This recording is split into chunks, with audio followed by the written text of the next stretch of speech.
To you by NBC bearing, भारताची पहिली bearing उत्पादक. आता पोलीस अधीक्षकांची मी व माझे आमदार आमचे ज्येष्ठ बंधू अमरसिंह पंडित साहेब आम्ही दोघांनी पोलीस अधीक्षकांची भेट घेऊन त्यांना रितसर आम्ही पत्रावर जे काय आहे ही जे काही घटना गंभीर अशा पद्धतीची घडलेली आहे त्याच्या बाबतीत तक्रार दिलेली आहे आणि पोलीस अधीक्षकांना त्याच्याबरोबरच आमच्या गेवराईच्या कृष्णाई कार्यालय निवासस्थानावर जे काही त्यांनी त्रिंबक पवार याने गुन्हेगारी प्रवृत्तीचे लोक घेऊन जो अटॅक केला त्याचा CCTV फुटेज जे आहे त्याचं पेन ड्राईव्ह सुद्धा आम्ही पोलीस अधीक्षकांकडे दिलेला आहे. काय मागणी केली आहे तुम्ही आज नाही, पोलीस अधीक्षकांकडे आमची मागणी ही आहे की हा जो काही त्रिंबक पवार आहे तो खुनाच्या 1997च्या खुनाच्या खटल्यामध्ये जन्मठेप 14 वर्ष जे काय आहे भोगून चांगल्या बिहेवियरच्या चांगल्या वागणुकीच्या बॉन्डवर हा बाहेर आलाय आणि बाहेर येऊन परत तशाच पद्धतीनं तो षडयंत्र करून त्या ठिकाणी अटॅक त्यांनी आमच्या कार्यालयावर केला. त्याला माहिती होतं की इथं अमरसिंह पंडित हे बसलेले आहेत. फक्त एवढाच विषय झाला, जस्ट अर्ध्या घंट्यापूर्वी ते एका प्रभागामध्ये तिथं गेले, त्या प्रभागाच्या ठिकाणी त्या बूथच्या ठिकाणी, आणि तिथून माहिती घेण्यासाठी काही कारणाने ते बाहेर पडले होते. नाहीतर त्यांनी पूर्ण माहिती घेऊन त्यांनी पूर्ण षडयंत्र करून भैया साहेबांवर अटॅक करण्याच्या दृष्टिकोनातून त्यांनी हे सगळं केलं होतं. तर आमची तीच मागणी आहे की अशाच पद्धतीनं हा गाफील असताना अटॅक करतो. कारण की 1997चा तत्कालीन शिवसेना तालुका प्रमुख कैलास बेदरे यांची जी काही निर्घुण हत्या केली ह्यांनी, ती घटना जे काही आहे थोडस ते आम्ही पोलीस अधीक्षक साहेबांना सांगितलं की ह्याची मोडस ऑपरेंडीच तशी आहे. त्यावेळेसही त्यांनी रात्री 12:30 वाजता जे काय आहे त्यांच्या घरी जाऊन स्वर्गीय कैलास बेदरेंच्या ते जुन्या गेवराईमध्ये तो वाडा होता, त्या वाड्यामध्ये त्या बेदरेच्या जाऊन वरच्या माडीवर ते झोपलेले असताना अचानक दरवाजा वाजवून काही बरोबर गुन्हेगारी प्रवृत्तीची लोक घेऊन एक 5-7 जणांनी एकदम अटॅक केला. त्यांना तिथं भोसकलं आणि त्याच्यानंतर त्यांच्या डोक्यात काहीतरी असं मारलं, वार केला, मारलं. असं मला वाटतं काहीतरी हत्यार होतं त्याच्या, ह्यांनी ते डोक्यामध्ये मारलं आणि माडीहून खाली ढकलून दिलं. अशा पद्धतीची ती घटना आहे. म्हणजे त्याचं एक म्हणलं ना तुम्हाला पद्धतच ती आहे.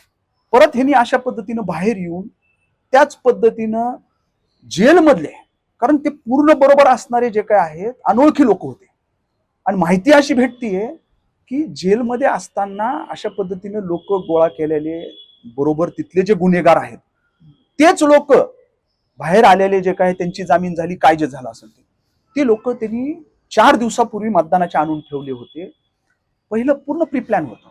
आम्ही अधीक्षकांना हेही बोललो की ते निवडणुकीच्या भाषणामध्ये सुद्धा त्यांची भाषणं काढा तुम्ही, ते चिथावणीखोर पद्धतीनं बोलत होते.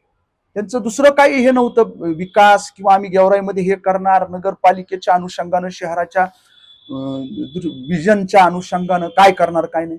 त्यांचं फक्त आणि फक्त एक अमरसिंह पंडितांना टार्गेट करून सगळ्या गोष्टी होत्या. हे पहिल्यापासून होतं आणि ते मतदानाच्या दिवशी त्यांनी केलं जे करायचं. मतदानाच्या अगोदर एक व्हिडिओ व्हायरल झाला होता जे की त्या अध्यक्षपदाचे उमेदवार एका मतदारांना धमकवत्या, त्यानंतर असा पुरा प्रकार घडला. तुम्ही निवडणूक आयोगाला तक्रार केली होती, दखल घेतली गेली नाही वेळेस? निवडणूक आयोगाने माझ्या माहितीप्रमाणे त्या उमेदवारांना तशा पद्धतीने एक नोटीसही काढलेली आहे. त्याच्या बाबतीतही आम्ही चर्चा माननीय पोलीस अधीक्षकांसोबत आम्ही केलेली आहे की त्याही वेळेस जे काय आहे एका दुकानदाराला म्हणजे थेट त्याच्या दुकानाच्या समोर जाऊन तू मतदान कर, नाही तर तू मी हितच आहे, तुला झोडपून काढेन, अशा पद्धतीचं वक्तव्य एका महिलेनं त्या उमेदवारानं त्या ठिकाणी केलं. हे काय काय चाललंय काय नाही हे वाटतच नव्हतं पहिल्यापासून. आम्ही म्हणतच होतो की हे शांततेत आणि लोकशाही पद्धतीनं कुठलाही लोकांना जे काही वाटतंय कुणाची विचारधारा चांगली आहे, कुणाला आपण मत दिलं पाहिजे, अशा एक वातावरण बिघडवण्याचं काम पहिल्यापासून जे काय आहे, एक दाब दडप दबावात आणायचं लोकांना, हे पहिल्यापासून त्यांचं चालू होतं. हे समाजाला त्या ठिकाणी घातक अशा पद्धतीची ही प्रवृत्ती आहे.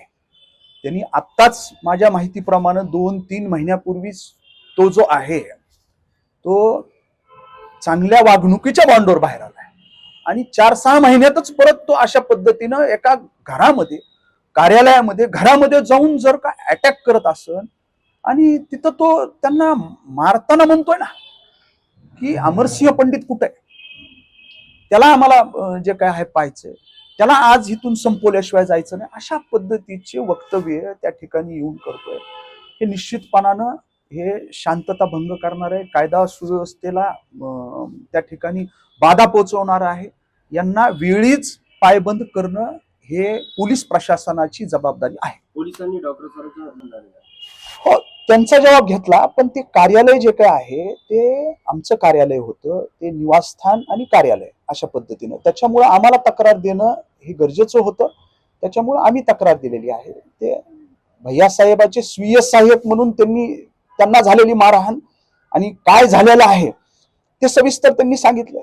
त्या अनुषंगानेच आम्ही तक्रार दिलेली आहे. गेवराची घटना घडलेली आहे त्यावेळेस तुम्ही बघू शकता की पूर्वनियोजित हे सगळं वाटतं, कारण की लाठा काठ्यात मोठी मोठी दगड जी आहेत ती त्या ठिकाणी होती आणि त्यानंतर खरं तर भैयासाहेब तिथे भेटले नाही, त्यामुळे डावकर सरांवरती हल्ला झाला. हो, नक्कीच. मी म्हणतोय ना, तिथं ते चिथावणीखोर पद्धतीनं त्या ठिकाणी आव्हान देत होते, त्याला शिव्या देऊ लागले. अक्षरशः तुम्हाला सांगतो, दुसरा आमचा एक तिथं ड्रायव्हर शरद काळे नावाचा होता, त्यांनी ह्यांना थोडस बाजूला केलं, धरलं आणि तेवढ्या ह्याच्यात त्या कंपाऊंड मधनं ते कार्यालयाच्या मध्ये अमृत डावकर जे आहेत ते स्वतःचा जीव वाचून मध्ये पळाले, म्हणून ते वाचले. नाही तर त्यांना कशा पद्धतीनं मारहाण चालू होती, त्यांनाच तिथं त्यांनी कमी जास्त त्या ठिकाणी झाला असतं, त्यांचा जीव गेला असता. म्हणजे त्यांना ते सांगायलेत की भैयासाहेब इथं नाही येत, तर म्हणले आता तुला आम्ही सोडत नाहीत, अशा पद्धतीचे त्यांचे वक्तव्य होते. भैयासाहेब एक अर्ध्या घंट्यापूर्वी जे काही आहे अमरसिंह पंडित साहेब त्या ठिकाणाहून मी म्हणलं की शहरात बूथवर गेले म्हणून त्यांचा जीव वाचलेला आहे, नाही तर त्यांना षडयंत्र करून माझ्या माहितीप्रमाणे ते तिथं आहेत याच्या बाबत त्यांनी रेकीही पहिले केली असेल. ही झालेली घटना माझ्या काहीतरी 11:15 11:30 11:15च्या दरम्यान झालेली आहे. त्यांनी रेकी केली असेल. ते 9 वाजल्यापासून मुक्कामीच तिथं होते, तर त्यांनी रेकी केली असेल. त्यांना वाटलं असेल आता इथं कुणी नाहीये, इथं जाऊन ह्यांना अटॅक त्यांच्यावर करायचा आणि त्यांना संपून टाकायचं. माझा एक शेवटचा प्रश्न आहे, कुटुंबाची बाईट घेण्याचा प्रयत्न करतो, त्यांची बाजू घेण्याचा प्रयत्न करतो, आता ते कुठेही माध्यमांसमोर येत नाहीयेत, आपली भूमिका खरं तर बोलून दाखवत नाहीयेत, का नेमकं ते ह्या सगळ्या गोष्टीपासून अलिप्त राहत आहेत, का मौन बाळगतात असं वाटतं? नाही, त्यांना ते आता हे व्हायलंय ना, आपण करून गेलो. हा जो आहे विक्षिप्त आहे, हा त्रिंबक पवार जो काही आहे तो अतिशय विक्षिप्त आणि विकृत अशा मनोवृत्तीचा आहे. त्याला हे करत असताना अशा घटना त्याला काही लक्षात येत नाही. तो त्या ठिकाणी कुठेही असा ह्याच्या भानावर नसतो, ते एकदम बेभानपणे त्याचं असं काय करतो काही लक्षात येत नाही. आणि आता जे काही आहे हे घडल्यानंतर, घटना घडून गेल्यानंतर ते आता सगळ्या गोष्टी त्यांच्या लक्षात आल्या असतील, त्याच्यामुळे आता ते तोंड लपून फिरताय. स्वतः माजी आमदार लक्ष्मण पवार एका व्हिडिओमध्ये तुमच्या बंधूच्या अंगावर धावून जाताना पाहायला मिळतात. हो, म्हणजे हे पूर्ण जे काय आहे ते गुन्हेगारी प्रवृत्तीचे आहेत. तुम्ही बघा त्यांच्या भाषणामध्ये, आम्ही गेवराईचे पाटील आहेत, आम्ही कुणाला हे करत नाही, ह्यांना आम्ही नीट करू, अशा पद्धतीचे चितवणीखोर जे काय आहेत यांचे वक्तव्य वेळोवेळी पाहायला भेटतात. त्याच्यामुळे त्यांना ते असे म्हणलं ना तुम्हाला, हे लोक पूर्ण विकृत आणि विक्षिप्त अशा मनोवृत्तीचे लोक हे आहेत. पृथ्वीराज पंडित आणि त्यांना देखील मारहाण झाल्याचा सुरुवातीचा प्रकार होता, नंतर काय तो प्रकार होता आणि कुणी कुणी मारलं होतं त्या प्रकरणात काही वेगळा गुन्हा दाखल झाला नाही. हे बघा, आता सुरुवात ह्याची जी झालेली आहे ती मला वाटतं प्रभाग क्रमांक 10 मधील एका बूथवर, मोंडा नाक्यावर ईदगाचं जे बूथ आहे तिथं तिथून सुरुवात झाली आहे. तो असा विषय झालेला आहे, ह्या ज्या उमेदवार आहेत गीताताई पवार, ह्या उमेदवार जे आहेत त्या तिथं गेल्या. वास्तविक पाहता उमेदवार असू किंवा प्रतिनिधी असू उमेदवाराचा, इथं तुम्हाला मध्ये जास्त वेळ थांबता येत नाही. तुम्हाला कुठल्या मतदाराला किंवा दुसऱ्या एखाद्या प्रतिनिधीला तुम्हाला कुठलं असं काही हे करता येत नाही, म्हणजे त्याला बोलणं किंवा त्याला कुठल्या गोष्टीसाठी उद्युक्त करणं हे करता येत नसतं. त्या तिथं आल्या आणि आमचा जो प्रतिनिधी आहे, आमच्या उमेदवाराचा मुलगा, तो तिथं त्यांचा प्रतिनिधी होता, तो एकटा तिथं मध्ये होता. त्याला त्याच पद्धतीनं त्यांनी धमकवायला सुरुवात केली की मतदान 5:30 वाजेपर्यंत, तू खूपच जास्तीचा शहाणपणा करतोयस, तुला हे मतदान संपल्यानंतर तुला दाखवते काय काय. अशा पद्धतीनं त्या आमच्या प्रतिनिधीला त्यांनी तिथं धमकवायला सुरुवात केली. हा बाहेर पृथ्वीराज पंडित जो आहे आमचा पुतण्या, हा बाहेर होता.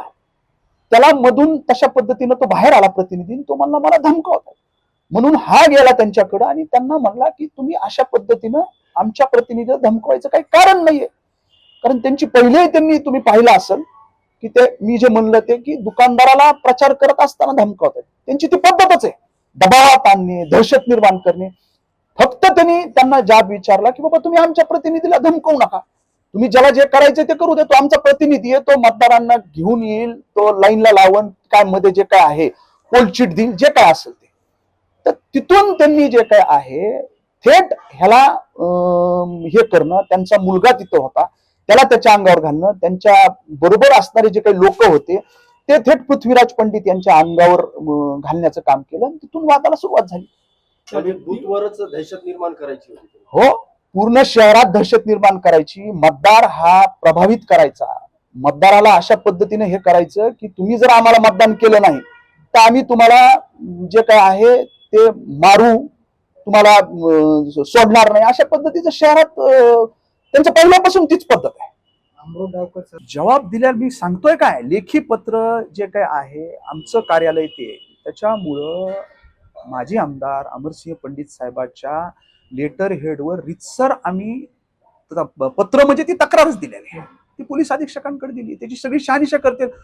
सीसीटीव्ही फुटेज जो आहे तो अजून कुठेही बाहेर आलेला नव्हता, त्याचं पेन ड्राईव्ह आम्ही दिलेलं आहे, ह्याची शहानिशा करा. तो थेट गाडीमधनं येतोय, लोक घेऊन येतोय, स्वतः गाडी त्रिंबक पवार चालवतोय, तिथं उभा असणाऱ्या आमच्या गाडीला त्यांनी धडक दिली आहे, सगळं सीसीटीव्ही फुटेज मध्ये आलं.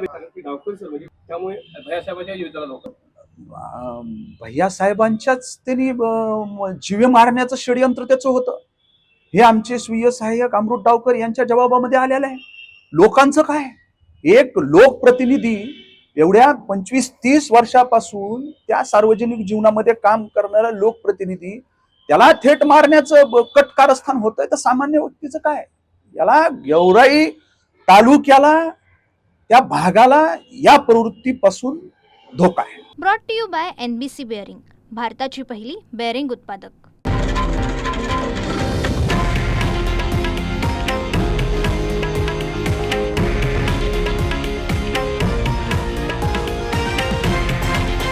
हे आहे देशातील नंबर 1 न्यूज नेटवर्क आणि आपण पाहत आहात TV9 मराठी, एकमेव.